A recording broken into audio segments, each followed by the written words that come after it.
तरफ जा रहा हूं और उधर से वो चीख के बोलते विकास, और ये लैंग्वेज उन्होंने ऐसे उंगली दिखाई मुझे। अब मैं नींद में एक सपने देख रहा हूं, बाबा मुझे अपना सटका एक हाथ में पकड़े ऐसे और दूसरे हाथ में अपनी कफनी पकड़े और मुझे मेरे हॉल में दौड़ा रहे हैं। मेरे रोंगटे खड़े होने शुरू हो गए। देखिए मैं आपको बोल रहा हूँ, मेरे ऐसे हालत, डंडा उनका मेरे पड़ा तो मेरे मुंह से चीख निकली बाबा। मुझे सिर्फ एक बात बताइए, कल ऐसे बात की थी आपने, वो क्यों की थी? वो कहते मैंने उंगली दिखाई नहीं। अरे मतलब बाबा ने अपना स्क्रीन प्ले उस समय से लिखना शुरू कर दिया था मेरे साथ कि ये आदमी से मुझे फिल्म लिखवानी है। आजकल बहुत ज्यादा एक लेटेस्ट ट्रेंडिंग चला हुआ कि हर साल कुछ ना कुछ बाबा को लेके कंट्रोवर्सी चलती है ना, कि साईं बाबा। देखिए साईं बाबा को इससे कोई फर्क नहीं पड़ता कि उन्होंने कहा कि बाबा के कान छिदे हुए, क्या होगा कान छिदे थे? बहुत टाइम पहले उनके आनंद बाजार पत्रिका के ऑफिस में कोई आदमी आया था, उसके जीवन में साईं बाबा का चमत्कार। हम आम दिनों में देखते हैं कि बहुत छोटे छोटे कम उम्र के बच्चों को भी बहुत ज्यादा एग्रेशन है। वो एग्रेशन है या पता नहीं टेम्पर है। बच्चों को क्रोध आता क्यों? देखिए बच्चों की दुनिया बहुत, एक परिवार के लोग, आप उसके भाई को देखेंगे दोनों की शक्लें बहुत, बिल्कुल माँ को देखेंगे शक्लें बहुत, ये कैसे? आप सोचिए उन्होंने एक दिन के अंदर मेरा एग्रीमेंट रेडी किया, मैंने एग्रीमेंट साइन किया, सब हो गया, साइन वाइन करके मैं वापस उनके पास आया लंच करने के लिए। मुझे एक बात सच बता, मैंने एग्रीमेंट के बाद पूछी बात, मैंने पूछी ना बोले आपने साईं बाबा से कल क्या कहा? मैंने कुछ नहीं कहा। आपने कहा मेरा पॉलिसी नहीं है, हम लोग नहीं दिखा सकते। बोले ठीक है भाई। पूरे सारी रात उन्होंने मुझे सोने नहीं दिया।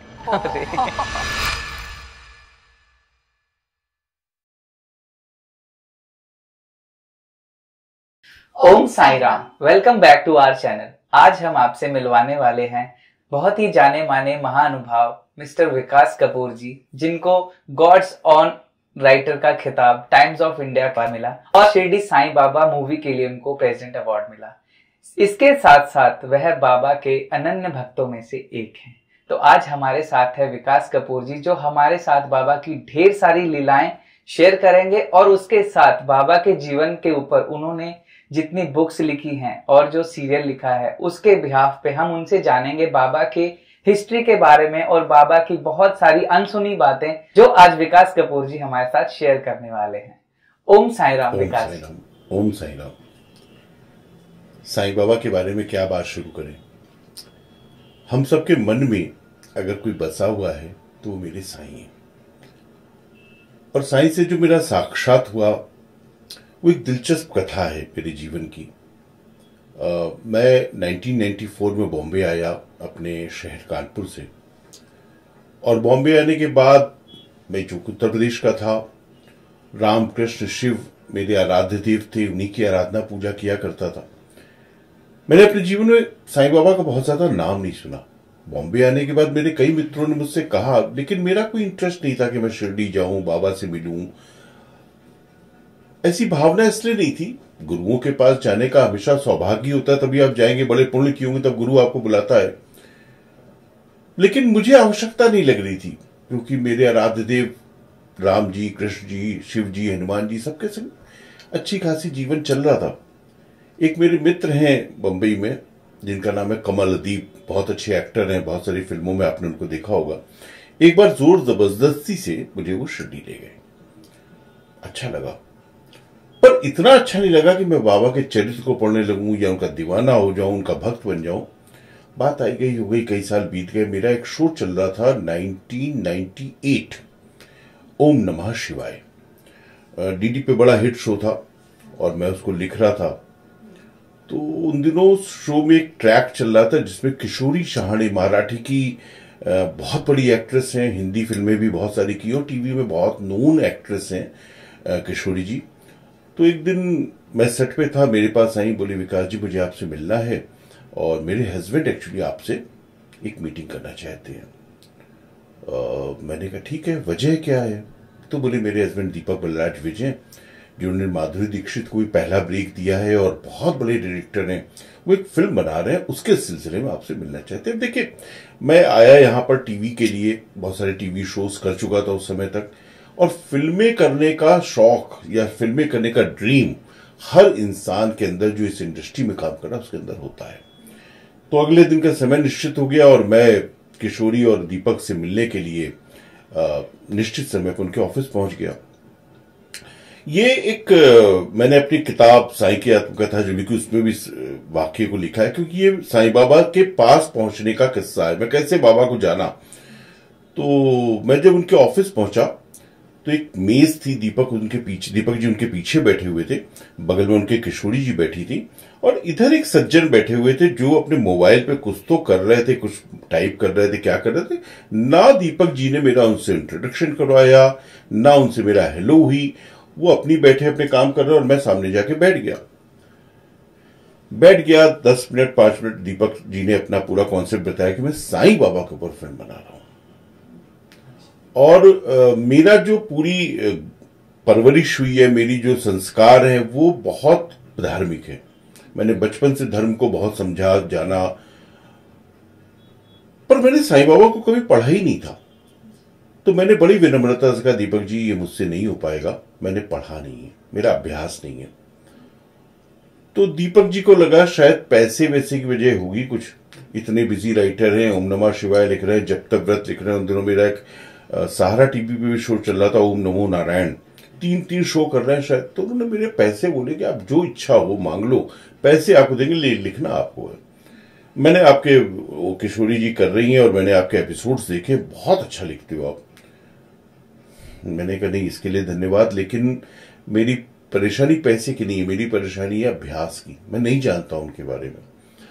तो थोड़ी देर बातचीत हुई, चाय वाय खत्म हुई और मैं उठा और दीपक जी से आज्ञा लेके मैं उनका, जैसे सामने दीपक जी और ये बैठे, मैं इधर पीछे दरवाजा था, मैं दरवाजे की तरफ चलने लगा।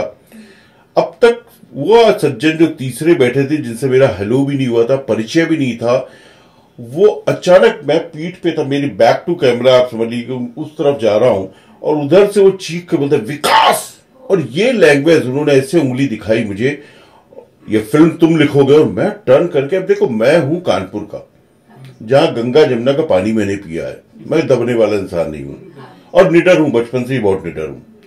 तो मैं गुस्से में पलटा, मैंने क्या बोला आपने ऐसे। तब तक किशोरी जी आ गई, मेरे कंधे पे हाथ रखा, चलो बाहर, ये ठीक है कुछ होगा। किशोरी जी मुझे समझाते समझाते प्यार से ले आई बात। मुझे पहली बार जिंदगी में, इतने साल से मैं बंबई में था, किसी ने मुझे शायद विकास करके पुकारा हो। मेरे घर में, मेरे परिवार में, मेरे शहर में सब मुझे विकास बोलते, लेकिन यहां तो विकास जी हूं, और यहां कोई विकास बोले वही अपमान है।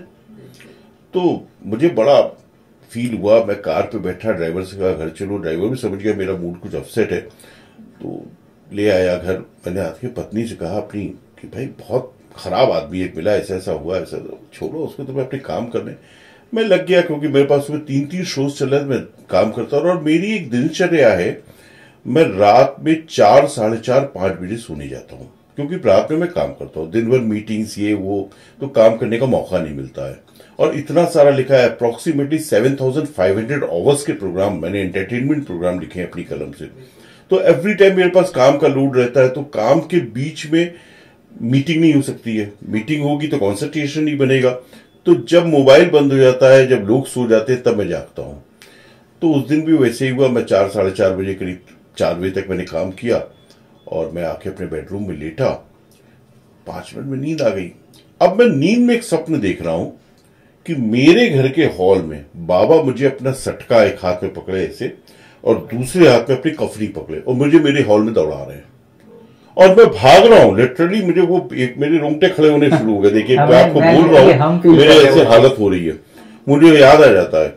और एक बार एक टाइम ऐसा आया कि मैं अपने सोफे पे गिर गया, और लगा क्या पड़ा, डंडा उनका मेरे पड़ा, तो मेरे मुंह से चीख निकली, बाबा। मेरी नींद नहीं खुली धीरज इस चीख से, मेरी वाइफ की नींद खुल गई। उसने तुरंत लाइट जलाई, और लाइट जलाने के बाद उसने देखा मेरा पूरा शरीर पसीने में तरबतर। तो उसने मुझे जगा के पूछा क्या हुआ। तो मैंने कहा बाबा मुझे डंडा मार रहे थे। इतना ही उस समय याद था मुझे, बाबा मुझे डंडा मार रहे थे। और जैसे ही मैंने कहा, तो उसके मुंह से पहला लफ्ज निकला, उनकी फिल्म नहीं लिखोगे तो डंडा ही मारेंगे ना। देखिए मैं स्वप्न विज्ञान का विद्यार्थी हूं, मैंने स्वप्नों के विषय में फ्रायड से लेकर केनोपनिषद से लेकर कोई ऐसा उपनिषद नहीं है जिसमें जहां स्वप्न की बात लिखी ना पड़ी हो। वो 4:12 का वक्त था, ब्रह्म मुहूर्त। उस समय ऐसा स्वप्न विज्ञान, जो मनोवैज्ञानिक या वैज्ञानिक है, वो कहते हैं कि उस समय प्रायः सपने सच होते हैं। हर एक सपना सच नहीं होता होगा, प्रायः सपने सच होते हैं। तो मैं हिल गया, मैंने कहा ये तो कुछ आ गया संदेश। पत्नी को मैंने कहा तुम सो जाओ, मैं थोड़ा बैठूंगा, चिंतन करूंगा। 6 बजे तक मैं ऐसे अपने घर के उसी सोफे पे जहां डंडा पड़ने वाला था वहीं बैठ के विचार करता रही हुआ क्या। 6 बजे एग्जैक्टली मैंने दीपक बरलाल साहब को फोन लगाया, वो सो रहे थे। वो बड़ी भारी आवाज, हाँ क्या हो गया जी? तो मैंने कहा साहब ऐसी सी बात है, मैं आपकी फिल्म लिखूंगा, लेकिन पहले मुझे आज एक मीटिंग करनी है। वो मतलब आश्चर्य में बात कर रहे थे, उनको समझ में नहीं आ रहा क्या हो रहा है मेरे साथ। तो उन्होंने ठीक है 10 बजे आइए। तो मैंने कहा सर वो जो सज्जन कल बैठे थे आपके साथ उनको भी बुलाइएगा। हाँ। तो उन्होंने कहा हाँ वो तो आएंगे, 10:30 तक आ जाएंगे।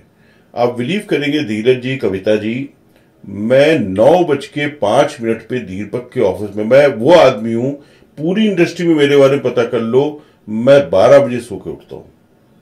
मैं कभी कोई कितनी बड़ी मीटिंग हो मुझे कोई 12 बजे से पहले नहीं बुलाता है। उस दिन मैं 9:05 पे दीपक जी के ऑफिस के बाहर खड़ा था और दीपक जी का ऑफिस बंद था। मैं 1 घंटे खड़े होकर इंतजार करता रहा क्योंकि वो मैसेज आ गया था, वो वहां से डंडा उड़ गया था। ये लोग आए 10:30 बजे, वो सज्जन आए, दीपक जी पूछ रहे थे, मैंने वो आ जाएंगे तभी बात शुरू करी।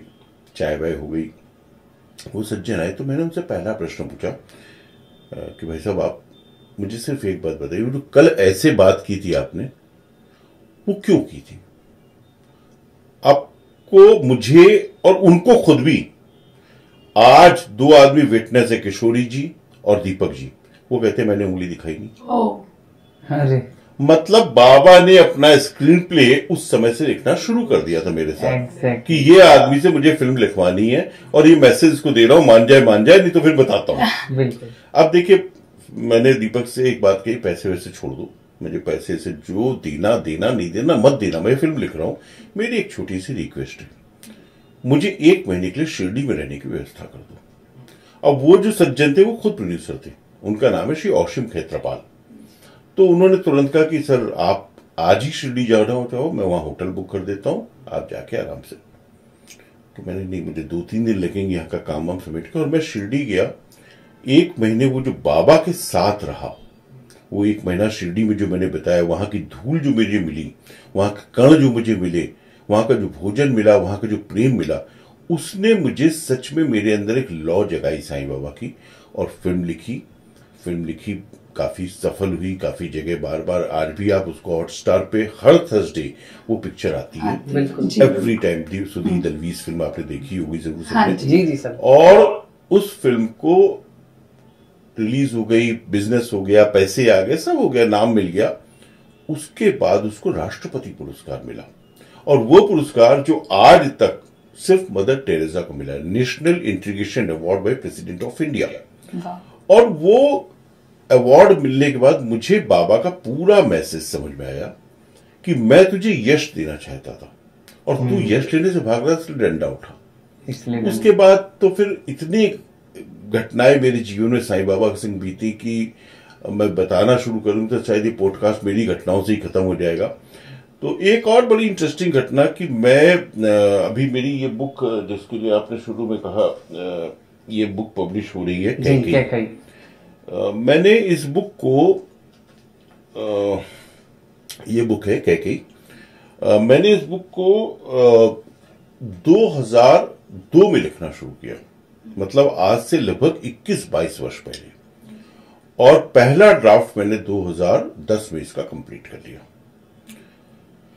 एक हिंदी के बहुत प्रकांड बड़े नामी कवि हुए हैं, आप सब उनका नाम जानते होंगे, पद्म विभूषण पद्मश्री गोपाल दास नीरज, जिनके गाने कारवां गुजर गया, गुबार देखती रहे, ए भाई जरा देख के चले, सब गाने उन्होंने लिखे।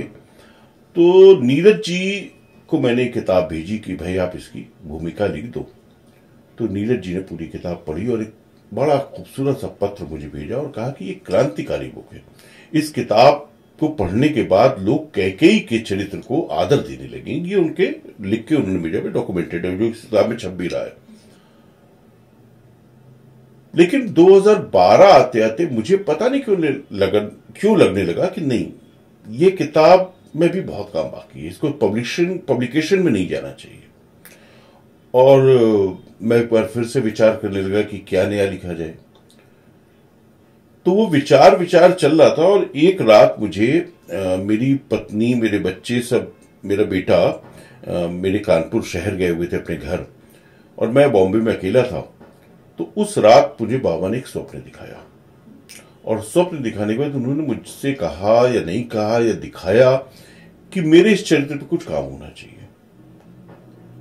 तो मैं उठ के बैठ गया, करीब 3:30 बजा होगा उस वक्त, और मैंने बाबा का जो स्नान किया और स्नान करके जो भी धूप पूजा की बाबा की, और किताब लिखने बैठा। इस किताब में मैंने कम से कम 3 जगह इस बात को लिखा है कि ये किताब मैंने नहीं लिखी है, ये किताब मुझसे लिखवाई गई है। और उसके कई उदाहरण हैं। जैसे मैं अपने जीवन में भगवान विष्णु के दशावतार की पूजा करता हूं। मेरे घर में अगर आप कभी आएंगे तो मत्स्य से लेकर आपको कृष्ण तक हर अवतार की मिलेगा, और बाकायदा उनका स्नान होता है, बाकायदा पूजा होती है, दिन के हिसाब से सब कुछ होता है उनका। तो अब इस किताब में एक चैप्टर है कि दशावतार हुए ही नहीं। मैं कैसे लिख सकता हूं? मैं तो नहीं लिख सकता हूं, क्योंकि मैं जिनकी पूजा करता हूं, जिनके रोज मैं मंत्र बोलता हूं, मत से लेकर मैं बार बार बोल रहा हूं कि हर अवतार की मैं पूजा कर रहा हूं, और ये कह रहा हूं किताब के अंदर कि मैंने ये अवतार ही नहीं हुए। तो ये घटना ऐसी हुई कि मैं किताब लिखने बैठ गया। टाइटल मैंने पहले सोचा नहीं था, मैं किताब लिख रहा था साईं के नाम से, और लिखते लिखते ऐसा लग रहा था जैसे बाबा मेरे संग बैठते के लिखवा रहे हैं, बाबा मेरी कलम पकड़ के लिखवा रहे हैं। और जब आप किस किताब को पढ़ेंगी तो कितने लोगों ने ये मुझे लिखा कि ये लगता है कोई अलौकिक कहानियां आप लिख रहे हो, और इसके संग 2-3 चमत्कार हुए भी मैं बताता हूं आपको। तो ऐसे और भी बहुत चैप्टर, एक चैप्टर इसमें ये किताब है जिसकी हम लोग बात कर रहे हैं, साईं की आत्मकथा। तो इसमें ऐसे कई एक चैप्टर्स जो मैंने लिखे, और मुझे लगता है कि शायद ये मैंने लिखे ही नहीं। मेरी कलम वहां सोच भी नहीं सकती है कि हम कभी ऐसा सोचे कि ये मैं लिख रहा हूं। मुझे लगता है ये बाबा ने लिखवाया। जैसे एक नास्तिकों के गांव में एक चैप्टर है, उसे नास्तिक भी जो पूजा नहीं करते हैं, पाठ नहीं करते हैं, उनके गांव के बीच में एक बार साईं बाबा पहुंचे और क्या हुआ।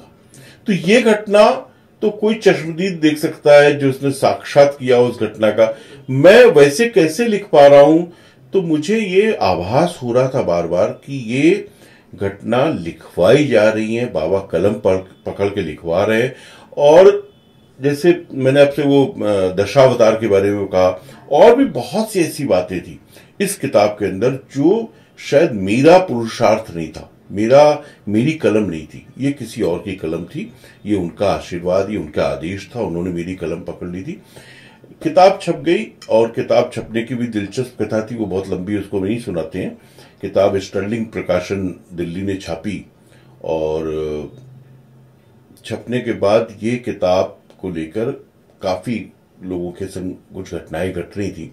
रांची में किसी लेडी को बच्चा नहीं हो रहा था, उसको बाबा ने सबसे पहले स्वप्न दिया जाके कि कपूर की आत्मकथा पढ़ लो। उसने बेचारी ने ढूंढ ढांड के कहीं से किताब खरीदी और इसको पढ़ा, और पढ़ के उसको 1.5 साल बाद डिलीवर किया उसने एक बच्चा। फिर एक बड़ी घटना हुई, ऑस्ट्रेलिया चले गए बाबा। एक लेडी है वहां पे जो भारतीय मूल की है, उसका नाम है स्वप्ना रेणुकुटी।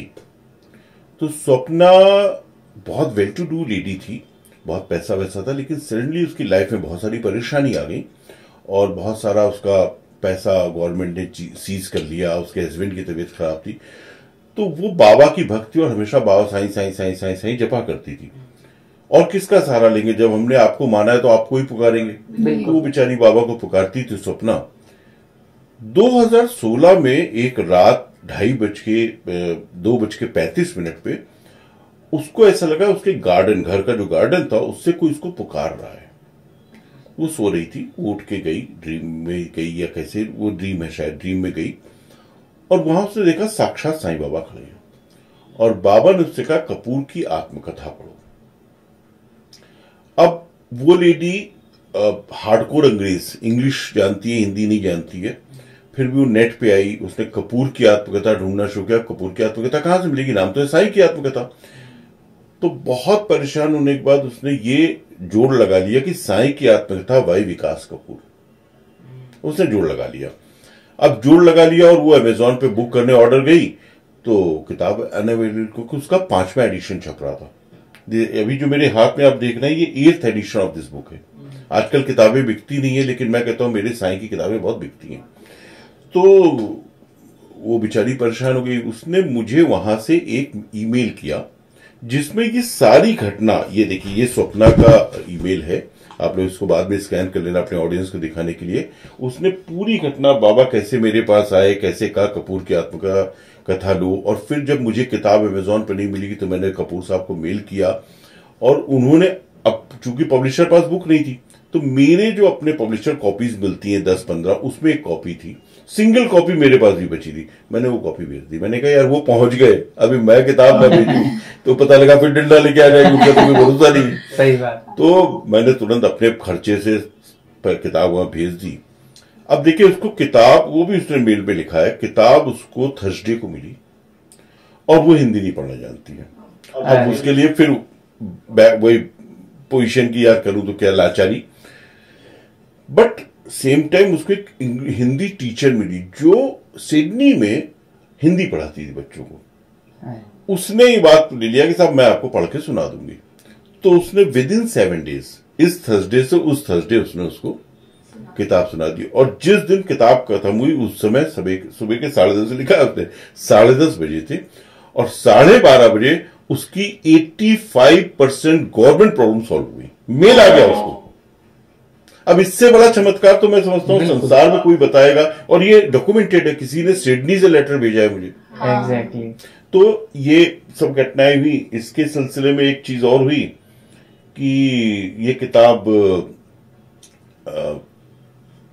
शायद दिल्ली एयरपोर्ट पे थी और वहां पे एक हिंदी के बहुत प्रतिष्ठित राइटर हैं जो अभी नहीं रहे, मेरे बड़े गुरु जैसे कह लीजिए या बड़े आदरणीय कह लीजिए, डॉक्टर शरद पगारे, जिनको बहुत सारे एकेडमी अवार्ड मिले, बहुत अच्छी अच्छी किताबें लिखी। मैं उनका रसिया हूं, मतलब उनकी जब किताब पढ़ता हूं तो मैं खो जाता हूं, इतना सुंदर लिखते हैं वो। तो वो कहीं दिल्ली से आ रहे थे और दिल्ली एयरपोर्ट पर उनको ये साईं की आत्मकथा मिली, बाबा के भक्त थे, तो उन्होंने भी ये किताब खरीद ली और उसके बाद उन्होंने इस किताब को पढ़ा और पढ़ने के बाद उन्होंने मुझे एक पत्र लिखा कि भाई मैंने ये किताब पढ़ी और मैं ये, तो इस किताब को तो दीवाना हो गया हूं, क्योंकि आपने इसमें जो कुंडलिनी का चैप्टर लिखा है, मैं पिछले 60, जिस समय मेरी बात हो रही है वो 82 के थे, 60 सालों से कुंडलिनी को समझने की कोशिश कर रहा हूं, लेकिन आज तक मुझे ये विद्या समझ में नहीं आई। पतंजलि महाराज, वाल्मीकि महाराज, सबको पढ़ रहा, लेकिन कुंडली होती क्या आज तक नहीं जान पाया। लेकिन आपके एक छोटे से चैप्टर ने मुझे 1 मिनट में समझा दिया कुंडली क्या है। तो मेरा भी सौभाग्य था कि ऐसे व्यक्ति से, इतने प्रतिष्ठित व्यक्ति से मैं बात कर रहा था। मैंने उनसे निवेदन किया कि देखिए साईं की आत्मकथा काफी प्रकाशित हो रही है, पॉपुलर बुक है, मेरा एक निवेदन है, अभी इसका उस वक्त 3rd एडिशन आ रहा था, आप इसकी भूमिका लिख दीजिए। तो उन्होंने भूमिका लिखी और बहुत सुंदर भूमिका लिखी, जो 4th एडिशन या 3rd एडिशन में प्रिंट हुई पहली बार। उन्होंने ये सारी बातें जो हम बता रहे हैं कुंडली को लेकर उसमें लिखी स्वयं। तो फिर भी अंत में मैं यही कहता हूं कि ये जो साईं की आत्मकथा थी ये मेरी लिखी हुई नहीं, मैंने नहीं लिखी है, मेरा पुरुषार्थ नहीं है, ये किसी और का कर्म है, किसी और का सुभाशीष है मुझे, जो मुझसे लिखवाया गया। उसके बाद फिर बहुत सारे सीरियल्स साईं बाबा के ऊपर मैंने लिखे, बहुत सोनी टीवी पे, जी टीवी पे, सभी पे सीरियल्स मेरे लिखे हुए हैं साईं बाबा को लेकर। बच्चों के लिए बहुत डिमांड आ रही थी जब मैं साईं की आत्मकथा लिख चुका था कि कुछ बच्चों के लिए लिखना चाहिए, बच्चों को साईं बाबा कैसे पहुंचाया जाए। हाँ, तो फिर मैंने ये 2 कॉमिक बुक लिखी। देखिए धीरज, कविता, आप दोनों के लिए मैं एक चीज दिखाता हूं जो आश्चर्यजनक है। ये पहली किताब थी शिरडी साईं बाबा, जिसकी अब तक 4 लाख प्रतियां बिकी हैं। मतलब एक आज 100 किताब बेचना मुश्किल है, टेलीविजन, मोबाइल, इंस्टाग्राम के जमाने में इस पे लिखा हुआ है 4 लाख प्रतियां इसकी बिकी है।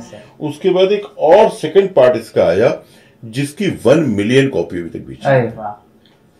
तो ये बच्चों के लिए है, इसमें बच्चों की बातें हैं बाबा के संबंध में। और ये एक मतलब 10 लाख प्रतियां आज के जमाने में बेचना ही अपने आप में, तो ये लगता है मेरा इसमें कुछ नहीं है। ये कराने वाला वो शिरडी बैठा हुआ है डंडा लेके, वो अपना करवा लेते हैं।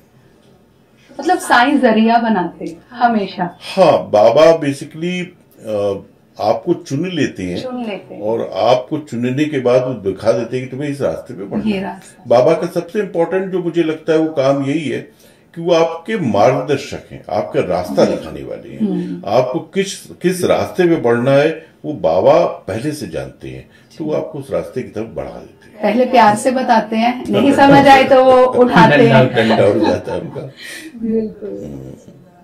विकास सर, मैं इसके साथ आपको एक बार फिर से शिरडी लेके चलता हूँ। जब आप फर्स्ट टाइम गए, जब आप रिसर्च के लिए निकले थे, आई होप कि उस टाइम पे मेरे ख्याल से डेफिनेटली इंटरनेट की सुविधा इतनी ज्यादा नहीं थी जब आपने फर्स्ट टाइम स्टार्ट किया था रिसर्च करना।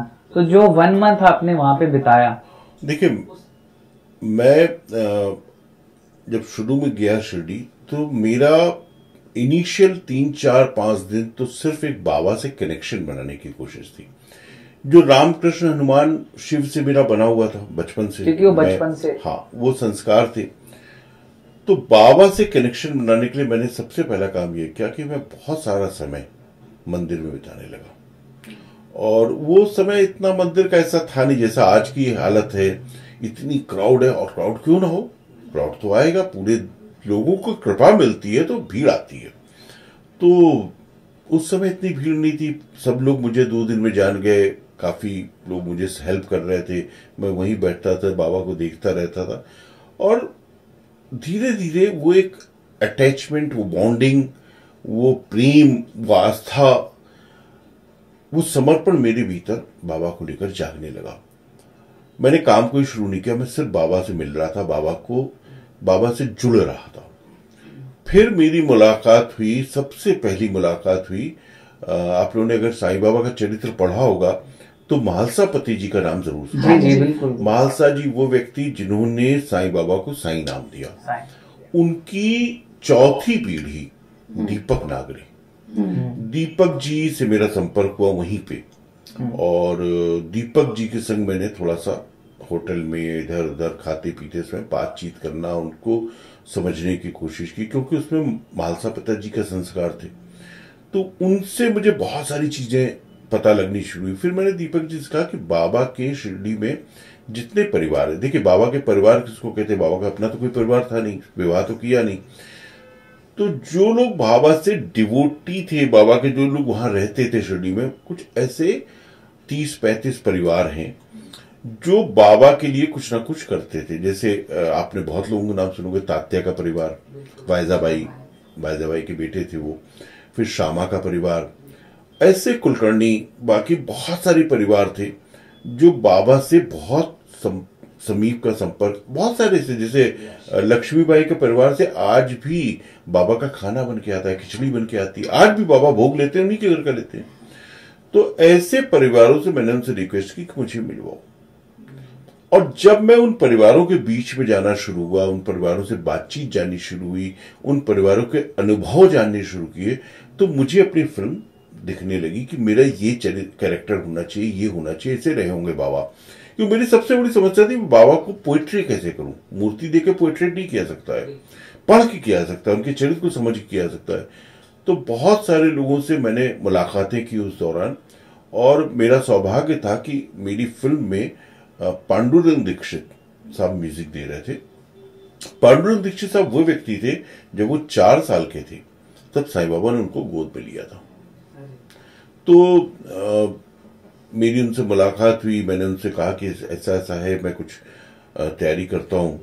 तो उन्होंने मुझे बोला कि आप अपने हिसाब से लिखिए, फिर हम लोग बैठेंगे। तो हमने अपना पहला ड्राफ्ट लिखा, और ड्राफ्ट लिख के पता नहीं मुझे अंदर से कॉन्फिडेंस था कि मैंने बहुत अच्छा काम कर लिया है।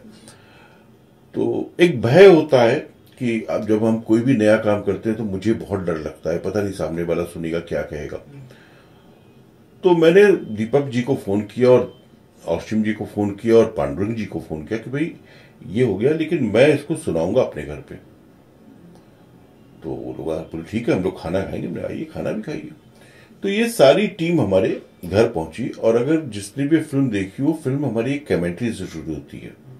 मुझको ना जानने वाले बुद्धिहीन इंसान समझते हैं कि मैंने ये जन्म और अवतार धारण किया है, तो अपने अल्प ज्ञान के कारण वो मेरे परम उत्तम अविनाशी स्वरूप को नहीं जानते। तो ये कमेंट्री मैं पूरी कर पाया था, तब तक पांडुरंग जी की आंखों से आंसू, और वो उस वक्त कुछ 80 वर्ष की उम्र रही होगी, बट बहुत मतलब हम लोग अभी इतनी सी उम्र में ऐसे टेढ़े मेढ़े हो गए मोटे, वो एकदम फिट व्यक्ति थे, बहुत ऑरा उनका, खूबसूरत व्यक्ति उनका, इतना तेज था उनके ऊपर। उनकी आंख से आंसू गिरने शुरू हो गए, और उन्होंने कहा बस आगे सुनने की आवश्यकता नहीं है, तुमने बाबा को जीवंत कर दिया। क्योंकि उसमें एक लाइन है, अगर आप कमेंट्री बोल भी रहे हैं, और कमेंट्री का भी किस्सा सुनाऊंगा अच्छा बड़ा, उसमें एक लाइन है, मैं तब भी था जब तुम नहीं थे, मैं तब भी हूं जब तुम हो, और तब भी रहूंगा जब तुम नहीं रहोगे। तो वो लाइन पढ़ के तो वो मतलब पूरा रोने वोने लगे, काफी आंसू आ गए, इमोशनल हो गए, उन्होंने मुझे बहुत आशीर्वाद दिया। अब कमेंट्री का किस्सा क्या हुआ, दिल्ली में एक कौन सा एरिया है वो, लाजपत नगर में एक सरदार स्टोर है, तो शेरवानी कुर्ते पैजामे बहुत अच्छे बेचते हैं। तो मैं एक बार दिल्ली गया, तो बाय द वे मेरे संग कोई दिल्ली के दोस्त थे, वो सरदार जी के बहुत अच्छे दोस्त थे, वो मुझे स्पेशली दिलाने लगे थे, इनके पास बेस्ट क्वालिटी मिलती है तो ले लो। मैं गया उनके यहाँ लेने, तो सरदार जी थे नहीं, हम लोगों ने 2-3-5 पीस पसंद कर लिए। अब वो बोले नहीं सरदार जी आने ही वाले हैं 2 मिनट में, उनके एम्प्लॉयज बोल रहे थे। इतने में सरदार जी आए, उस दोस्त से मेरे, उन्होंने ऐसे बस दूर से नमस्ते किया, और नमस्ते करके वो अपना अंदर चले गए। तो हमने कहा यार ये कैसा दोस्त है, कह रहा था दोस्त है, चलो ठीक है पेमेंट नहीं करोगे मुझे। तो वो अंदर गए और उन्होंने अपनी धूप बत्ती जलाई। अब मुझे लगा एक सरदार आदमी है तो वो गुरु नानक जी के लिए कर रहा होगा।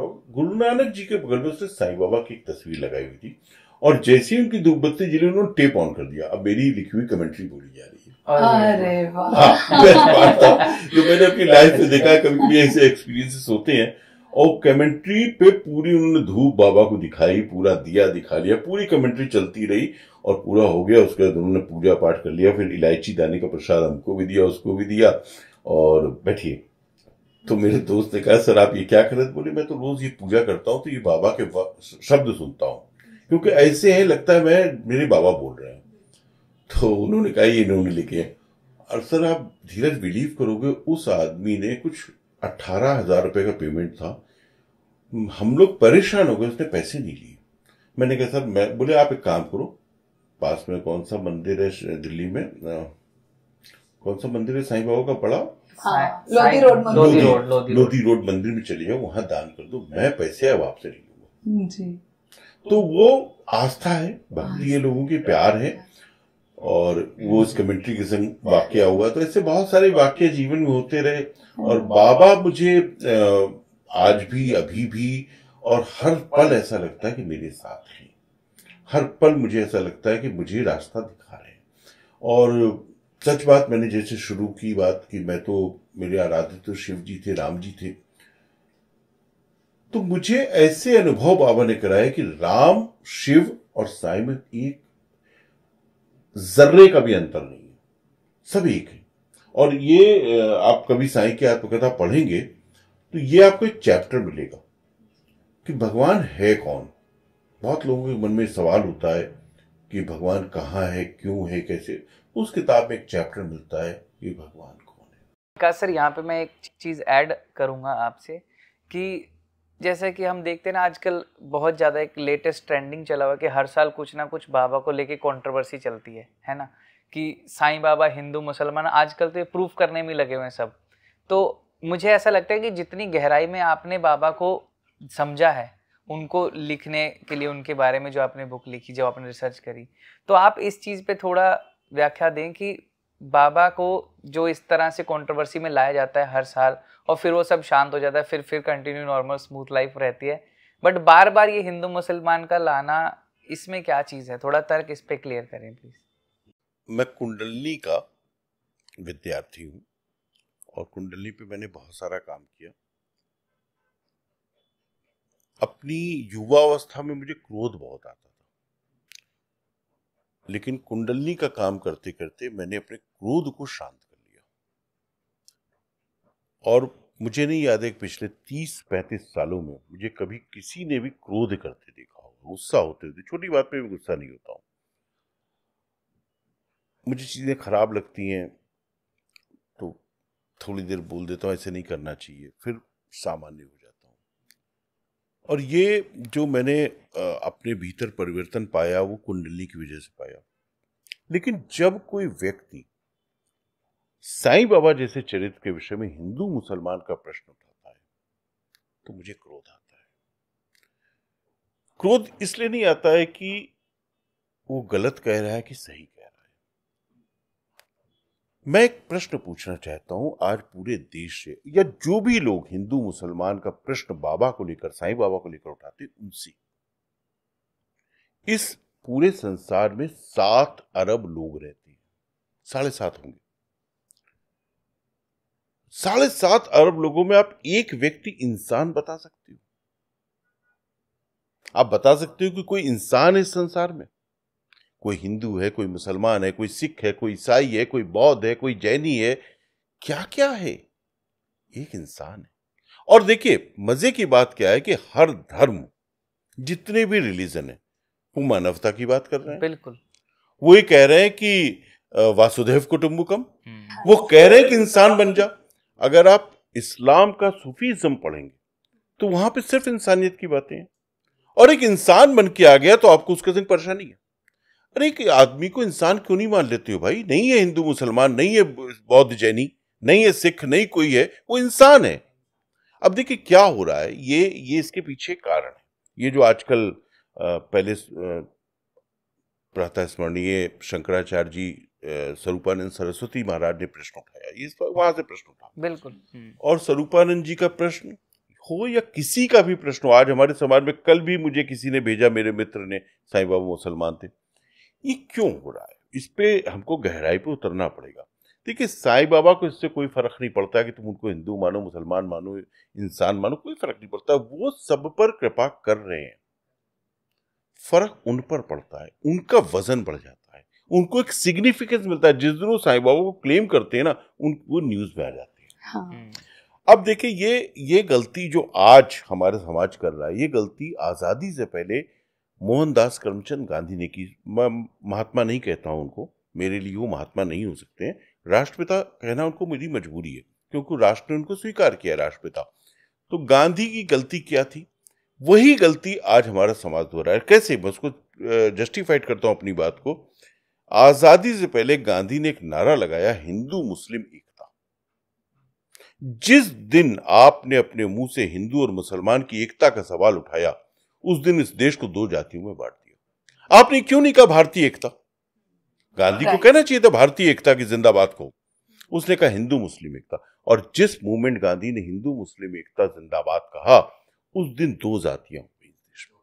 वो सिग्निफिकेंस मिल गई गांधी के पॉइंट ऑफ व्यू से, उन लोगों को इंपॉर्टेंस मिल गई। वो लोग अपने आप को बहुत महत्वपूर्ण समझने लगे, और उस महत्व का परिणाम क्या हुआ? वो सौदेबाजी करने लगे, देश को बांटने लगे, देश को जोड़ने नहीं गए। 130, 35, 40 करोड़ का ये देश एक होता अगर गांधी ने वो नारा ना लगाया होता। आज हम फिर वही गलती कर रहे हैं कि साईं बाबा मुसलमान है, हिंदू है। ये मुझे लगता है सबसे ज्यादा निकृष्ट प्रश्न है, क्योंकि हम हिंदू मुसलमान से बाहर नहीं निकल पा रहे हैं, व्यक्ति को इंसान नहीं मान पा रहे। ये देश, जिस देश में हमारा जन्म हुआ, आपका जन्म हुआ, ये तो गुरु पूजा के लिए जाना जाता है। गुरु ब्रह्मा, गुरु विष्णु, गुरु देवो महेश्वरा, गुरु साक्षात परब्रह्म। जब आप गुरु को साक्षात परब्रह्म कह रहे हो, तो क्या उसकी जात जान के कर लोगे? अब ये प्रश्न के उत्तर में और बढ़ते हैं, बाबा कहां थे? ये किताब आप साईं की आत्मकथा जब पढ़ेंगे कि बाबा शिरडी आए और 12 वर्ष की उम्र थी उस समय की, बाल अवस्था। बिल्कुल बाल अवस्था थी। एक नीम के पेड़ के नीचे बैठे रहते थे। कुछ एविडेंस भी अगर साइंस चरित्र में देखा जाए कि बाबा को देखा है कुछ लोगों ने उस आयु में। और एक बार शिरडी में एक बहुत बड़ा तूफान आया। उस तूफान को बाबा ने रोका, हाथ के संकेत से ठहर जाओ। रुक गया तूफान। लेकिन वो समय बाबा को चमत्कार दिखाना नहीं था। उस समय बाबा को अपनी साधना पूरी करनी थी, अपनी तपस्या पूरी करनी थी। तो उनके गुरु बैंकू शाह जी की आज्ञा हुई कि आप निकलिए यहां से। अब बाबा निकल गए और अगले 12 वर्ष तक बाबा जो है पूरे ज्ञान के भ्रमण में विचरते रहे, पूरे आर्यावर्त भारत में। ये किताब देखिए, ये जो किताब है साईं की आत्मकथा, इस किताब का जो टाइटल टैगलाइन है वो है साईं के साईं बनने से पहले। मतलब उस समय साईं बाबा नहीं बने थे, वो बच्चे थे। तो वो एक गांव का अनपढ़ अजनबी सा बच्चा, उसने क्या ऐसा किया कि अनंत कोटि ब्रह्मांड का नायक बन गया। अब देखिए, कुछ क्लेम ऐसे हैं जिनका भी इस किताब में तो बहुत विस्तार में इन बातों को लिखा गया है कि बाबा ने क्या किया उन 12 वर्षों में, किनसे मिले, कौन थे वो लोग। कुछ और भी प्रमाण बाबा के विषय में मिलते हैं, जैसे योगानंद जी की एक पुस्तक है, बहुत सारे लोगों ने पढ़ी हुई, बड़ी पॉपुलर बेस्ट सेलर बुक है, ऑटोबायोग्राफी ऑफ योगी, योगी की आत्मकथा।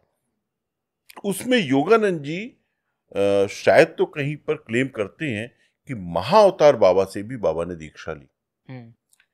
तो ये इंपॉर्टेंट है ना, बिल्कुल, कि हमने किससे ज्ञान पाया, हम कौन हैं, हम क्या थे, उससे कोई फर्क नहीं पड़ता है। तो मुझे लगता है, मैं अपने सभी दर्शकों से, आपके चैनल के जो भी लोग मुझे देख रहे हैं, मैं उनसे कहना चाहता हूं कि अगर आप इतना सा भी ज्ञान रखते हैं, इतना सा भी विवेक रखते हैं, तो अपने स्तर से थोड़ा सा ऊंचे हो जाइए। उनको हिंदू, मुसलमान, सिख, ईसाई, बौद्ध, जैनी मानने के स्थान पर एक इंसान मानिए, और वो इंसान है। साईं सच्चरित्र में 2 जगह ऐसी घटनाएं आती हैं, आप सबने पढ़ी होंगी, क्योंकि सब साईं बाबा के भक्ति मुझे सुन रहे होंगे। जब बाबा के सामने ये पोजीशन आ गई कि वो अपने आप को प्रूव करे। बूटी सरकार का किस्सा है, उन्होंने कहा कि बाबा के कान छिदे हुए थे। क्या होगा कान छिदे थे तो वो हिंदू हो जाएंगे? वो लोग सिर्फ अपने आप को तौल रहे हैं, वो अपना वजन तौल रहे हैं, वो ये तौल रहे हैं कि हम कितने भारी, हम हिंदू थे, हमारे समाज में साईं बाबा पैदा हुए, हम मुसलमान थे, हमारे समाज में साईं बाबा। यही चीज, ये जो भावना है ना, ये घातक भावना है। ये वही भावना है जो गांधी की भावना थी कि उसने हिंदू मुस्लिम एकता जिंदाबाद कहा। इस भावना को छोड़ना होगा। इस देश ने हमेशा गुरुओं को आदर दिया है, ज्ञान को आदर दिया है, गले लगाया, उसके चरणों में झुक गया है। ज्ञान कहां से आ रहा है, आशीर्वाद कहां से मिल रहा है, ये क्या आवश्यकता है देखने की। चलिए, ये सर पर्सनली मुझे ऐसा लगता है कि मैं भी इसी चीज से थोड़ा वो करता था कि कई लोग जैसे कि प्रूफ करते हैं कि वो हिंदू थे, वो मुसलमान थे। मुझे ऐसा लगता है कि वो साईं बाबा है ना, तो उनको बाबा लेके फील करो ना आप, जो आपकी डिवोशन है आप उसी तक रखो, जो आपकी एक अटैचमेंट है। जो कई उनको भाई बोलते हैं, कई उनको पिता के रूप में देखते हैं, कई उनको फ्रेंड के रूप में देखते हैं। मतलब जो आपका फील है वो रखो, ना कि आप उनको इस चीज में डालो कि वो कौन से धर्म के। बिल्कुल सही बात है, क्योंकि धर्म में बांध के अगर आपको कुछ मिल रहा हो, कोई गेन हो रहा हो, कोई परचेज हो रहा हो, कोई फायदा मिल रहा हो, तो उसको धर्म में बांध लो।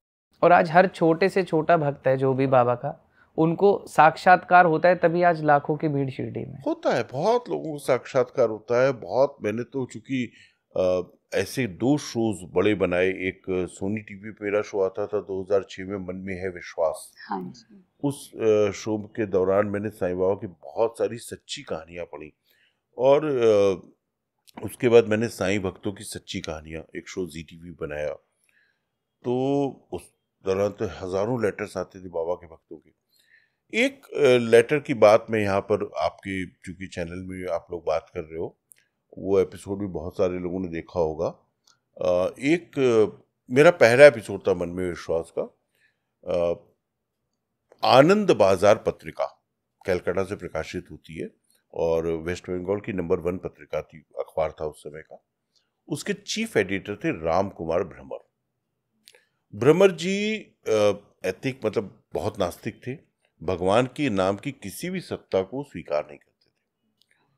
और मतलब अगर उनके सामने कोई ऐसी घटना आ जाए तो जूते से उस तस्वीर पे मारते थे कि क्या पूजा कर रहे हो, क्या कर देगा भगवान, जो करेगा कर्म करेगा, वैसे बात है। एंड उस समय उनसे ज्योति बसु साहब की सरकार थी, कुछ गलती हो गई, उनको आनंद बाजार पत्रिका से निकाल दिया गया। अब देखो, लेखक जो होते हैं वो थोड़े स्वाभिमानी होते हैं, उनको ना आप पैसे मत दो, उनको आदर दे दो, तो वो आदर से प्रसन्न हो जाते हैं। तो उनको आदर तो मिला नहीं, नौकरी निकाल दिया गया, लेकिन स्वाभिमान आड़े आ गया। अब वो घर गए, अपनी पत्नी को बताया नहीं मुझे नौकरी से निकाल दिया है, और रोज सुबह 10 बजे डब्बा लेके लंच बॉक्स ऑफिस निकल गए और इधर उधर घूमे, कहीं कुछ काम की तलाश करें, शायद मिल जाएगा, पत्नी को पता भी नहीं लगेगा, परेशानी, बेचारी परेशान होगी। बट नौकरी नहीं मिली, काफी लंबा समय बीत गया, और इसी वक्त उनकी माँ घर पे आ गई। अब जब माँ आ गई तो उसके खर्चे थे, बीमार भी थी माँ, और खर्चे के लिए पैसे नहीं थे, तो अपने ही घर में अपनी पत्नी के जेवर चुराए उन्होंने। बताया नहीं, क्योंकि माँ भी आ गई, अभी माँ को मालूम पड़ेगा, तो चुरा चुरा के जितने दिन बेच सकते थे, 6-7 महीने उन्होंने घर चला लिया। लेकिन उन दिनों माँ की तबीयत अचानक खराब हुई, और एक रात 9:10 या 11 मिनट पे माँ की मृत्यु। पत्नी आई, माँ की मृत्यु हुई। भ्रमर साहब इतना बड़ा साहित्यकार, इतना बड़ा जर्नलिस्ट, वो माँ के पास नहीं गया, वो सबसे पहले अपनी अलमारी के पास गया, मेरे पास कफन के लिए पैसे हैं कि नहीं है, कहीं ऐसा तो नहीं कल माँ के कफन के पैसे मांगने पड़ेंगे। तो अलमारी खोली, डब्बा खोला जिसमें रखते थे पैसे, उसमें 1.5 रुपए थे कुल, ₹1.50। अब ये पहली बार उनको रियलाइज हुआ कि मैं क्या करूंगा, कल भीख मांगूंगा मां के लिए। एंड ये वो याद कर रहे हैं, उनको एक याद आया कि बहुत टाइम पहले उनके आनंद बाजार पत्रिका के ऑफिस में कोई आदमी आया था, उसके जीवन में साईं बाबा का चमत्कार हुआ था। वो चमत्कार की रिपोर्ट न्यूज छपाने आया था, और इस आदमी ने उस तस्वीर को भी चप्पल से मारा था, और उस आदमी को धक्के देकर ऑफिस से निकाला। बट वो आदमी गुस्सा नहीं हुआ था, उसने भी शायद कुंडलनी जागृत की होगी। उसने सिर्फ एक बात कही कि मान्यवर, आप गुस्सा ना हो, कभी आपको जीवन में बहुत संकटों से घिर जाए, कोई रास्ता ना दिख रहा हो, तो एक बार मेरे साईं को पुकारना, वो आपकी मदद जरूर करें। ये कहकर चला गया। अब इनको याद आई बात उसी समय, माँ उधर मरी पड़ी है, इधर ये अपना रो रहे हैं, पैसे देख रहे हैं 1.5 रुपया, और इन्होंने जल्दी जल्दी 10-20 अखबार मैगजीनें, क्योंकि जर्नलिस्ट का घर था, पलटी, उसमें एक जगह उनको एक साईं बाबा की तस्वीर मिल गई। उस तस्वीर को सामने रखकर, देखिए ये रामकुमार भ्रमर जैसा साहित्यकार लिख रहा है, उनकी किताब है, मैं बताता हूं पूरा। उनके पास धूप बत्ती नहीं थी, तो उन्होंने एक अखबार को ऐसे मोड़ के उसको जला के फूंक दिया, उसके धुएं को बाबा को दिखाया। देखिए ये सुनने वाली बात, बाबा कैसे मान जाते हैं। मैं बता रहा हूं, मेरी मतलब इतनी इमोशनल बात है कि कैसे बाबा कितने दयालु हैं, कितना आपको अपना मान लेते हैं। उसने सिर्फ इतना कहा, बाबा मुझे 24 घंटे की मोहलत दे दो, मैं इतने पैसे जुटा लूं इस 24 घंटे में कि अपनी मां का सम्मान से अंतिम संस्कार कर लूं, संसार को ना मालूम पड़े कि मेरी क्या दशा। और ये बात पूरी हुई, उधर से मां की आवाज है, राम कहां है बेटा। ये शॉक्ड, मां बुला रही है, बीवी भागती हुई, अरे जल्दी आओ, मां जाग गई। ये भागते भागते भागते पहुंचे, देखा मां बैठी हुई। क्या हो गया, कहां थे तुम, क्या पीड़ा गई थी, गांव आसपास के लोग आ गए थे 10-20। नहीं मां तुम्हारी तबीयत पूछायत करके उनको चलता किया। अब ये तो हो गई रात, बड़ी खुशियों की बीती, उनको अभी भी बाबा का बिलीफ नहीं है। वो हो गया होगा, अभी भी उनके मन में वो डाउट चल रहा है कि हो गया होगा। एंड सुबह अब उनके सामने समस्या है कि 2-5 हजार रुपए इकट्ठे करने से कफन आ जाए, जो भी कस्टम्स होते हैं पूरे हो जाए।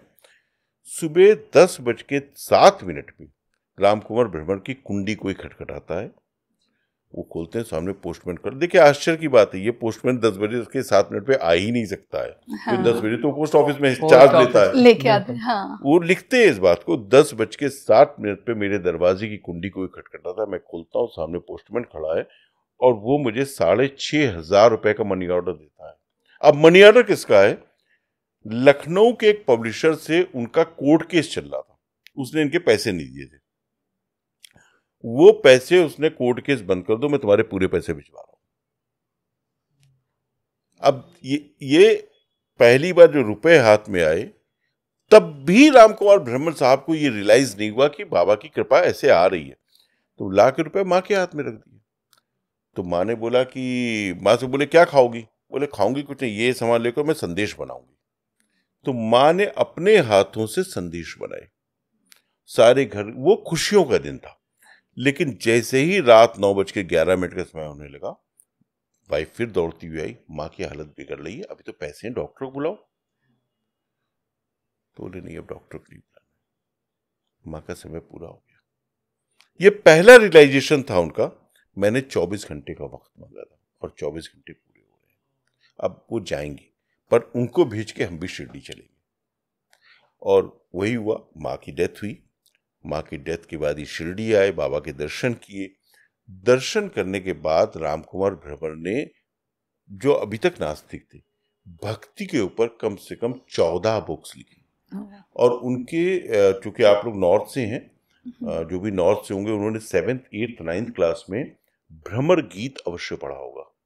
भ्रमर गीत के लेखक जो हैं रामकुमार ब्रह्मन, जो राधा कृष्ण के रास के ऊपर उन्होंने लिखे। साईं बाबा के ऊपर उनकी किताब है शिरडी साईं बाबा, रामकुमार ब्रह्मन। उस किताब में ये वाकया जो मैंने आपको सुनाया, उस किताब का है। सर, जैसा अभी हम क्रोध की आपने बीच में बात की, हम आम दिनों में देखते हैं कि बहुत छोटे छोटे कम उम्र के बच्चों को भी बहुत ज़्यादा एग्रेशन है। वो एग्रेशन है या पता नहीं टेम्पर है। अगर बहुत से बच्चों में देखते हैं, छोटी उम्र के हैं बिल्कुल, चाहे 4 साल का लगा लो या 20 साल का, सब भी सेम लेवल का गुस्सा है। अगर आप कुछ उनके लिए कोई टिप देना चाहें कि उस पर कंट्रोल करने के लिए, क्योंकि ज़्यादा डीप में जाना तो यहाँ पॉसिबल नहीं होगा, सिर्फ एक जो हर बंदा अपनी लाइफ में अप्लाई कर सके और उस चीज़ पे काम करके हम थोड़ा सा अपने गुस्से पे थोड़ा कंट्रोल कर पाएँ। देखिए, आपने बच्चों की बात की है, और बच्चों के लिए क्रोध जो है ना, वो लगभग हर बच्चे को आता है। और क्रोध हमारी नसों में दौड़ रहा है, और बच्चे उसको शांत करना भी नहीं जानते हैं। बच्चों को क्रोध आता क्यों है? देखिए, बच्चों की दुनिया बहुत सीमित है। बच्चों का संसार उनका परिवार होता है, माँ, बाप, भाई, बहन। इसके बाहर की दुनिया पे वो बहुत ज्यादा कॉन्सेंट्रेट है। 4 साल, 6 साल, 8 साल तक के बच्चों की बात करें तो अगर किसी बच्चे को क्रोध आ रहा है, और रेगुलर क्रोध आ रहा है, छोटी छोटी बात पे क्रोध करता है, फिर रोता है, जिद करता है, तो उनके माता पिता को चाहिए कि वो उससे उनकी समस्या को जानने की कोशिश करें। समस्याएं कैसी होती हैं? जैसे आजकल 4 साल में बच्चे स्कूल जाना शुरू कर देते हैं। स्कूल में किसी दूसरे बच्चे ने उनकी मम्मी के लिए, उनकी बहन के लिए, उनके भाई के लिए, उनके पापा के लिए कुछ बोल दिया, वो उसमें सीमित हो जाते हैं। वो उसको कह नहीं पाते हैं, उनको बुरा लगता है, क्योंकि वो उनका संसार है। हमारा संसार बहुत बड़ा हो गया है, हम बहुत ज्यादा देख रहे हैं, सोच रहे हैं, मिल रहे हैं। बच्चे वहां पे हैं जहां सीमित है। ऐसी अवस्था में उनके माँ बाप को उस समस्या की जड़ में जाना चाहिए कि अगर तुम्हारी बहन के लिए उसने कुछ बोला है तो क्या बोला, उसको कुरेदना चाहिए। और मेरा मानना है कि हर माँ को अपने बच्चे को अपना बच्चा नहीं, अपना दोस्त ही मान लेना चाहिए। एक समय दिन भर में निर्धारित हो, सुबह शायद वो स्कूल जाते हैं, फिर आके खाना खाते हैं, और खाना खा के वो थोड़ी देर सोना होता है, बच्चे सभी सोते हैं। वो जो सोने आए हैं उनके संग माँ सो जाए, माँ लेट जाए, और उनकी दिन भर की दिनचर्या, क्या हुआ आज दिन में, क्या किससे मिले, किससे लड़ाई हुई, किससे झगड़ा हुआ, किससे पढ़ाई की, किससे प्यार किया, किससे बातें की, क्या खेला, सिर्फ इतना पूछे। धीरे धीरे वो जब माँ से बहुत फेमिलियर होना शुरू होगा, अपनी हर बात बताने लायक होगा, तो वो अपनी हर बात बताएगा, और वहां उसकी माँ उसका सलूशन निकाल सकती है। वो जो उसका गुस्सा है, उसके कारणों का पता कर सकती है। उसका कोई ट्रीटमेंट नहीं है, उसका कोई मेडिसिन नहीं है। उसका ट्रीटमेंट ये है कि आप उस बच्चे के दिमाग से उस जो ग्रंथि में जम गया है कि तुम्हारी बहन ऐसी है, वो उसको बाहर निकाल लीजिए। जिस मोमेंट आप उस चीज को बाहर निकालेंगे, उसका गुस्सा शांत होना शुरू हो जाएगा। मैं आपसे वही पूछना चाहती थी, जो वो आपकी बुक है। हाँ, ये मेरी 2 बुक्स हैं, जो हैं शिव योग कुंडली जागरण। ये कुंडली होती क्या है, पहले तो इसको समझिए। कोई भी मनुष्य, वो स्त्री हो या पुरुष, उसके शरीर में 7 चक्र हैं, मूलाधार से सहस्त्रार, मूलाधार सहस्त्रार। ये इनके बीच में यहाँ पे 7 चक्र आ गए।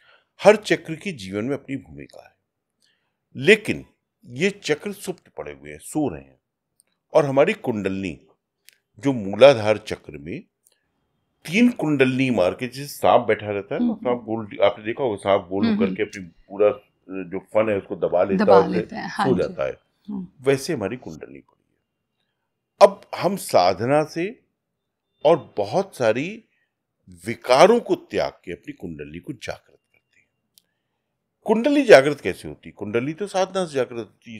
इसमें इन पुस्तकों में कुंडली के 7 चक्रों को जगाने की विधि है, शिव योग की। तो हमने पूरी विधि लिखी है इस पे, और किताब को बहुत एप्रिसिएशन मिला, जैसे मैंने शरद पगारे जी के बारे में बताया, और बहुत सारे लोगों ने इस किताब को पसंद किया, पढ़ा। आश्चर्य की बात यह कि इस किताब की सबसे अधिक प्रतियां पाकिस्तान में बिकती हैं। मुझे आश्चर्य होता है, वो लोग हिंदी पढ़ लेते होंगे, पर वो पढ़ते हैं क्योंकि किताब में भी बिकती है मेरी वहां पे। मनुष्य जो है वो क्या लेकर आता है, आपको कुंडली को समझने के लिए सबसे पहले समझना होगा, जो कुंडली है ये अपने संग बहुत कुछ लेकर आई है, लेकिन हमने इसको सोता हुआ डाल दिया है। जैसे किसी मिट्टी में हम बीज ही ना डालें तो खरपतवार निकलेगी, अगर हम अपने दिमाग को खाली रख रहे तो घास फूस उगाएगी। तो बहुत सारे लोगों ने उस कुंडली को जागृत करने का प्रयास कभी किया नहीं। अब आत्मा के विज्ञान को समझना है। कविता, तुम्हारे प्रश्न का उत्तर अब देता हूं। क्रोध, छोटे बच्चे 6 महीने के, 8 महीने के, 1 साल के जिद करते हैं, क्रोध करते हैं, दूध नहीं पीते हैं, हर चीज में रोने लगते हैं, वो उनके पूर्व जन्मों से आए हुए संस्कार हैं। वो अभी के नहीं है, अभी वो अबोध है, अभी उनको कुछ नहीं मालूम। देखिए, ये पूरी क्रिया को समझिए।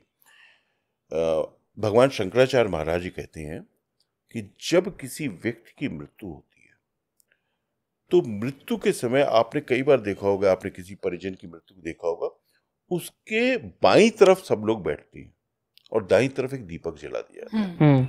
वो दीपक इसलिए जलाया था, हिंदू जो ऋषि मुनि थे, हमारे प्राचीन ऋषि मुनि, उन्होंने उस विज्ञान को समझा। दाईं तरफ आत्मा आकर बैठती है, और आत्मा करती क्या है? लगभग अगर समय की गति से देखें तो 2 घंटे आत्मा वहां पर रहती है अपने शरीर के पास। उसको कोई मोह नहीं है, उसकी पत्नी रो रही है, उसकी माँ रो रही है, उसका बेटा रो रहा है, उसको कोई दिक्कत नहीं है। आत्मा निर्विकार है। कृष्ण कहते हैं कि आत्मा को कोई भाव नहीं है।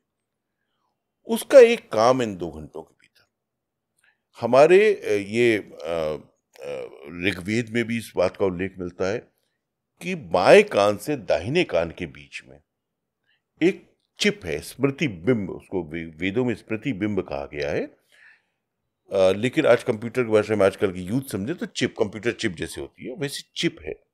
इस चिप के अंदर हमारे सैकड़ों जन्मों का पूरा इतिहास छुपा हुआ है, क्योंकि आत्मा तो अनवरत है। नैनम चिंदन्ति शस्त्राणि नैनम दहति पावका। आत्मा तो नहीं मर रही है, आत्मा तो नहीं कट रही है, आत्मा तो नहीं जल रही है। वही आत्मा बार बार बार बार बार बार बार बार जन्म धारण कर रही है। तो वो आत्मा को जैसे ही वो स्मृति चिप या स्मृति बिंब या चिप मिल जाती है, वो अपनी यात्रा पर चली जाती है। अब देखिए, मेरा मानना ऐसा है, और इन उपनिषदों का मानना ऐसा है, वेदों का मानना ऐसा है कि वहां कोई स्वर्ग नरक नहीं है। वो एक शून्य प्रदेश है जहां पे आत्मा जाके वास करती है। ये जो हमारा घर है, जिसको हम कहते हैं भाई ये मैंने खरीद लिया, ये आपका होटल है, ये आपका प्लेटफॉर्म है। आप आए हैं कुछ दिनों के लिए, 60 साल 80 साल 90 साल के लिए आप यहां रहने आए हैं, आपको जाना वही है। वो आपका असली घर है, और वहीं पे आपके गोष्ठ, ये गोत्र शब्द जो आजकल आप बहुत सुनते हैं ना, ये गोत्र नहीं है, इसका सही शब्द है गोष्ठ। गोष्ठ क्या होता है? गोष्ठ होता है जैसे घोड़े के जहां बांधे जाते हैं, घोड़ा अस्तबल कहते हैं। गोष्ठ वो है जहां गाय बांधी जाती है, तो वो आपका गोष्ठ है।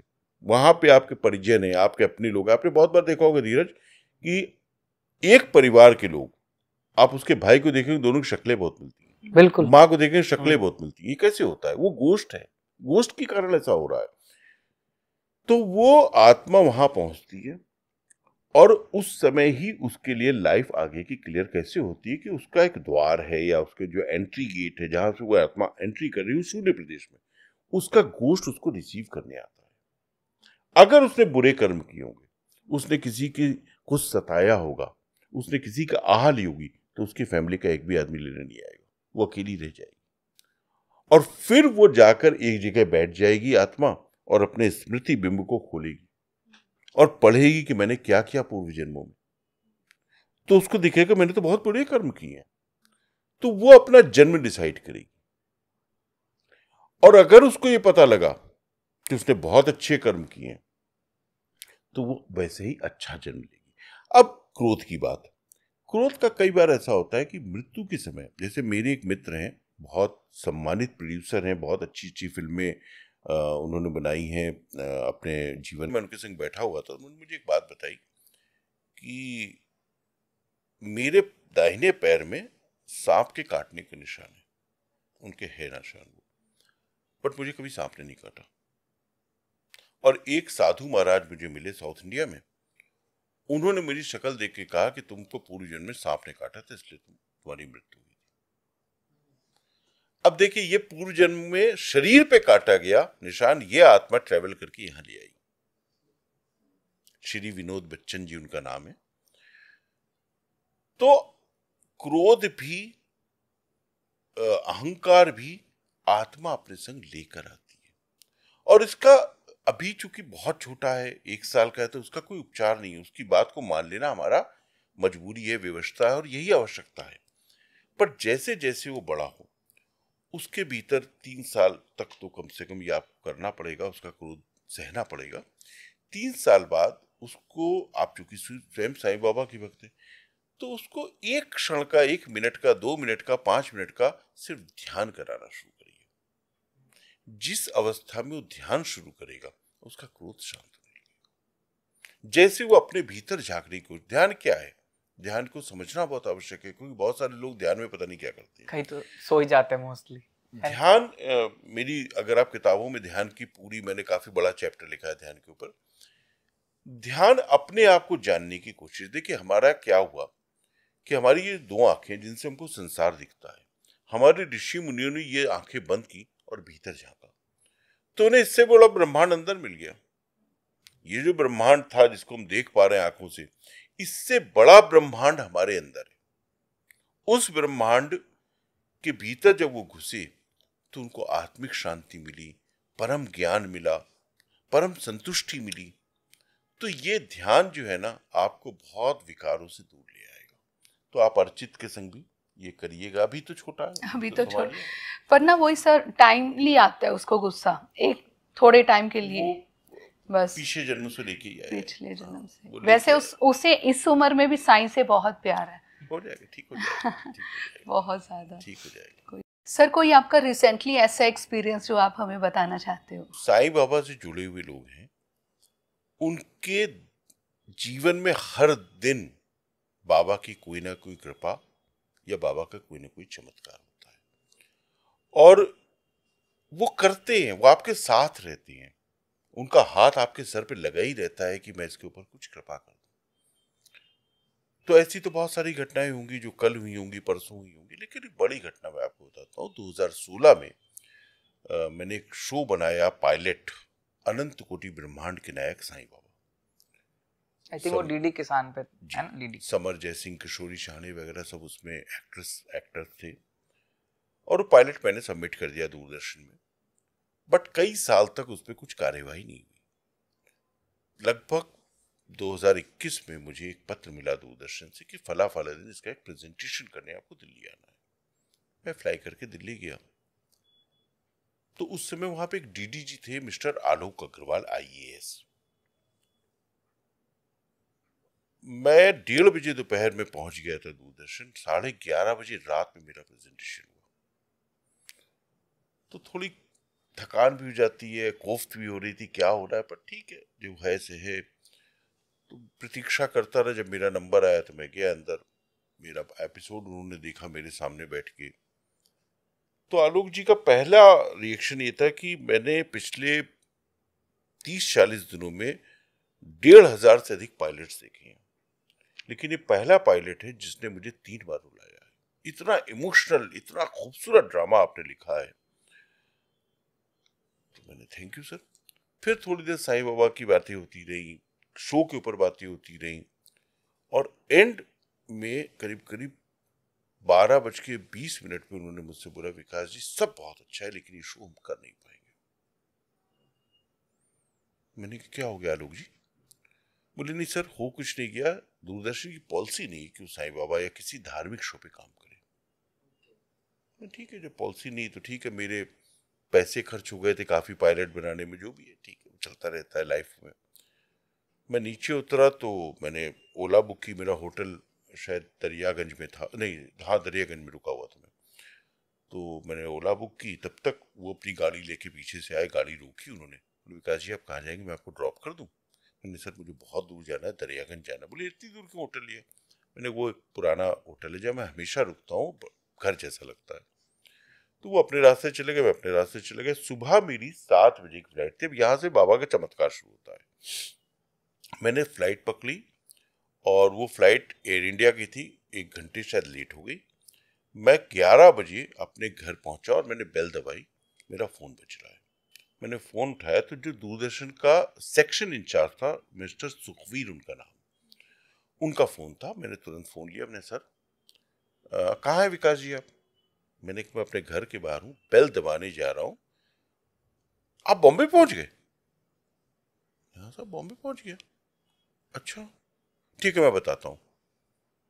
मैं अंदर आ गया घर में। मैंने उसको बहुत नोटिस नहीं किया बात को। चाय वाय नाश्ता सा जो भी हुआ, फ्रेश हुए, पूजा पाठ शुरू हुई। गजेंद्र चौहान जो युधिष्ठिर बने थे महाभारत में, उनका फोन। ये फोन आ रहा है 1:20 हो गया, 25 मिनट। कहाँ हो विकास भाई? घर में हूँ, खाना खा रहा हूँ। अरे बॉम्बे पहुंच गए? हाँ भाई मैं बॉम्बे पहुंच गया। अच्छा ठीक है मैं बताता हूँ। अब ये क्यूरियोसिटी मेरे लिए भी थी कि पहले गजेंद्र उस कमेटी के मेंबर थे जिस कमेटी को शो अप्रूव करने होते हैं, तो मेरे लिए भी क्यूरियोसिटी थी कि हो क्या रहा है मेरे संग। पहले सुखवीर का फोन आया, फिर इनका। 3:15 बजे मुझे एक और फोन आता है सेक्शन से। अब ये नंबर मेरे पास था नहीं, अननोन नंबर था। तो मैंने फोन उठाया तो मुझे किसी आदमी ने बोला कि साहब डीडीजी साहब बात करेंगे। अब आलोक अग्रवाल खुद लाइन पे हैं। तो मैंने कहा हाँ जी आलोक जी। विकास जी आप बॉम्बे पहुंच गए क्या? मैंने जी सर बॉम्बे पहुंच गया, अपने घर में बैठा हूं। आप बॉम्बे से दिल्ली वापस आ सकते हैं। मैंने कहा बात क्या है सर? पहले सुखवीर जी का फोन आया, गजेंद्र जी का फोन आया, और आप यही सवाल पूछ रहे। मैं तो थोड़ा परेशान हो गया हूँ। तो बोले बताऊंगा नहीं, आप बॉम्बे आ जाओ, बस आपसे कुछ बात करनी है। तो मैंने कहा मैं कल सुबह आता हूं, आप नाइट फ्लाइट पकड़ लो, सुबह सुबह अर्ली सबसे पहले आपसे मिल लेंगे। मैंने सर नाइट फ्लाइट ली, मतलब उसी दिन आया था, उसी दिन वापस दिल्ली पहुंचा। होटल में जाके सामान रख दिया, रात में वहीं सोया। सुबह मैं डीडी किसान पहुंचा। आलोक अग्रवाल साहब के केबिन में मेरा इंतजार कर रहे थे। तो मैं तो बिल्कुल समय से पहुंचने वाला आदमी, कभी लेट करने की कोशिश नहीं करता हूँ। तो पहुंच गया उनके पास। उनके विकास जी हम शो बना रहे हैं और सबसे मैक्सिमम एपिसोड्स आपको दे रहे हैं। तो मैंने कहा ये करिश्मा कैसे हुआ? तो बोले आप एक काम करो, एग्रीमेंट साइन कर लो, मैं आपका वेट करूंगा, लंच साथ में करते हैं, आप पहले एग्रीमेंट साइन करके आओ। तो मैं सेक्शन में गया, एग्रीमेंट मेरा आप सोचिए उन्होंने 1 दिन के अंदर मेरा एग्रीमेंट रेडी किया। मैंने एग्रीमेंट साइन किया, सब हो गया, साइन वाइन करके मैं वापस उनके पास आया लंच करने के लिए।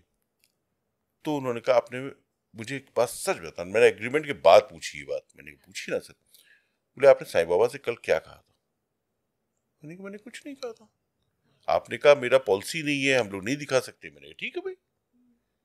बोले सारी रात उन्होंने मुझे सोने नहीं दिया। ये रिसेंट एकदम मैं, और ये विटनेस कौन है? Mister Alok Agrawal, IAS DG that time Doordarshan, इस समय कपड़ा मंत्रालय में वो हैं। वो कह रहे हैं सारी रात, और वो राधा जी रानी के बहुत बड़े भक्त हैं। उनके साईं बाबा कभी पूजा नहीं की, लेकिन सारी रात बाबा ने मुझे जगा के रखा। और सुबह जब मैं उठा तो मैं ऑफिस नहीं आया, मैं सीधे दूरदर्शन प्रसार भारती गया। मैंने सीधे डीजी साहब से मुलाकात की, मयंक अग्रवाल साहब उनका नाम है, और उनसे कहा कि भाई ऐसे एक शो मुझे बना। बोले बनाओ ना। आलोक अग्रवाल साहब ने मुझे बताया कि मैंने 4 जो बड़े अधिकारी थे उनसे ये प्रश्न पूछा कि हमारी पॉलिसी नहीं। बोले हाँ हाँ बनाओ बनाओ, पॉलिसी नहीं बनाओ। वो शो अप्रूव हो गया। अब शो अप्रूव हो गया और देखिए कोरोना आ गया, और दूरदर्शन का एग्रीमेंट साइन कर चुके थे। उनका एक टर्म्स था कि हमको डिलीवरी इस डेट पे चाहिए, चाहे रोना हो चाहे करोना हो। अब मेरे लिए परेशानी थी, लेकिन मैं भी बाबा का भक्त हूँ। मैंने पहले ही कहा मैं बहुत निडर आदमी हूँ। मैंने बाबा के ऊपर छोड़ा और काम शुरू कर दिया। हम लोग मड में एक जगह है जहाँ पे मैंने बाबा का पूरा सेट लगाया था, काफी बड़ा सेट। आप लोगों ने जब सबने सीरियल देखा होगा, वो मेरे सीरियल के साथ साथ बगल में एक मराठी शो की शूटिंग चल रही थी और उसके बगल में एक और बंगला था जिसमें एक और शूटिंग चल रही थी, जिनको सबको स्पेशल परमिशन थी डिस्ट्रिक्ट मजिस्ट्रेट से। तो रोज ही कोरोना के जो वॉलंटियर्स टीम थी आ जाती, सबको चेक करना, ये करना, वो करना, पेमेंट हमसे लेके चले जाते थे वो लोग। सर हमने ना 4 महीने डे नाइट शूटिंग की। खाना हमारा वही बनता था, सब कुछ हम कुछ बाहर से नहीं मंगा रहे थे। वही रहते थे? नहीं, रहते सब अपने अपने, हमने गाड़ी कर दी थी, सब अपने अपने घर जाते थे, हम भी अपने घर जाते थे। सिर्फ साईं बाबा का जो रोल कर रहे थे वो वहीं रहते थे। तो 4 महीने में किसी को एक छींक नहीं आई। सर ये आश्चर्य की बात है, मेरे बगल वाला एकदम दीवार से दीवार जुड़ा हुआ बंगला था, उसमें मराठी शो की शूटिंग चल रही थी। उनके 22 आदमी को एक दिन, फिर 11 आदमी को 3 हफ्ते बाद उनको कोरोना इफेक्टिव पाए गए। लेकिन ये बाबा की ऐसी असीम अनुकंपा कि एक छींक किसी को नहीं आई। मेरी 1 घंटे की शूटिंग इसलिए नहीं रुकी, किसी तबीयत खराब हो। और मैंने बाबा से यही प्रार्थना की थी, बाबा मैं इस पीरियड में तुम्हारा काम कर रहा हूं, अब तुम संभालो। तो ये एक रिसेंट 2 बड़ा एग्जाम्पल था। आलोक अग्रवाल साहब का तो ऐसा था कि उन्होंने मुझे इतने सस्पेंस में किया और फिर बाद में बताया कि ऐसा ऐसा हुआ, तो मैं तो खुद सरप्राइज हो गया कि मैंने तो बाबा से कहा ही नहीं। लेकिन वो अपने भक्तों की ऐसे ही सुनती है। भक्त के मन में मैं चाहता था उनके चरित्र पे कोई अलग सा कुछ काम करूं। और ये जो शो था, ये मेरी इस बुक के ऊपर था, साईं की आत्मकथा के ऊपर। ये बाबा का बचपन को मैंने पहली बार दिखाया है, बहुत डिटेल में दिखाया है। और मेरी इच्छा थी, क्योंकि बाबा पर बहुत काम हुआ है, बहुत फिल्में मैंने ही लिखी हैं, सीरियल्स मैंने लिखे, कुछ नया क्या हो। तो मैंने उनकी यंग एज को टारगेट किया, उसकी यूएसपी पे, पीओवी पे काम किया। बाबा की तो लीलाएं ऐसी, जितनी गुणगान करें वो कम है हमारे लिए। अभी जैसा ऐसे तो हम 2 दिन भी बैठे रहेंगे तो खत्म ही नहीं होने वाली बिल्कुल। तो बाबा के बारे में मुझसे जुड़े रहने के लिए आप मुझे फॉलो कर सकते हैं इंस्टाग्राम पे, साइंस इन हिंदुइज्म, ये मेरा इंस्टाग्राम आईडी है। YouTube channel science in Hinduism, इस पर भी आप मुझे आकर मेरे वीडियोस, बहुत सारी बातें जो मेरी वार्ताएं होती हैं कुंडलनी के ऊपर, साईं बाबा के ऊपर और बहुत सारे भगवानों के ऊपर, आप उस पर देख सकते हैं। तो मुझे लगता है कि आज उन्होंने बाबा की बहुत सारी बातें की और आपके मन में भी साईं बाबा की सच्ची भक्ति की अलग जगह, आपके मन में भी एक ऐसे दरबार की जाने की आकांक्षा, उत्कंठा जागृत हो। जो भी वहां पर गया है वो बहुत कुछ लेकर आया है। तो इन शब्दों के साथ ओम साईं राम। तो सर ये जो आपकी बुक है साईं की आत्मकथा, साईं के साईं बनने से पहले, मैं सच बताऊं पर्सनली, हम लोग अगर पंजाब से मुंबई आज आपके सामने बैठे हैं, ये जो आपका टाइटल है ना, ये मुझे यहाँ खींच लाया है। क्योंकि साईं बाबा के बारे में हम जितना पढ़ते हैं, जितना भी जानने की नई नई इच्छाएं होती है ना, ये जो मेरा क्वेश्चन है मेरे मन में पर्सनली इतने टाइम से था। और जैसे मैंने टाइटल देखा ना, तो मैंने कहा नहीं, सर से तो मिलना पड़ेगा। और सच में बहुत सुंदर बुक है। और आप सभी साईं डिवोटीज के लिए मैं बता दूं, ये अमेजोन पे अवेलेबल है, आप वहां से ले सकते हैं। और साथ में सर की तो ये कैकई बुक है, ये पब्लिश हो चुकी है, जल्दी ही लॉन्च होगी। और ये बुक पढ़ के भी आपको वाकई में पता चलेगा कैकई के बारे में, और बहुत सी चीज़ें आप सबकी भी क्लियर हो जाएंगी। जैसे कि अभी आपने सुना है ना, विकास सर से बहुत प्यारे साईं के किस्से, उनकी बुक्स के बारे में। साईं को अगर जानना है तो आपको ये बुक्स एक बार ज़रूर पढ़नी चाहिए। आपने देखा जैसे उन्होंने बहुत प्यारे प्यारे साईं के सीरियल्स बनाए हैं, साईं की मूवीज़ बनाई हैं, और आज उन्होंने बहुत ही प्यारे प्यारे एक्सपीरियंस हमारे साथ शेयर किए हैं। आपके साथ मैं सर का इंस्टाग्राम और यूट्यूब का लिंक डिस्क्रिप्शन में शेयर कर दूंगी, वहां जाके भी आप चेक कर सकते हैं। तो मिलते हैं जल्द ही नेक्स्ट वीडियो में साईं की नई लीला, नई एक्सपीरियंस और एक नए प्यारे पॉडकास्ट के साथ। तब तक के लिए ओम साईं राम।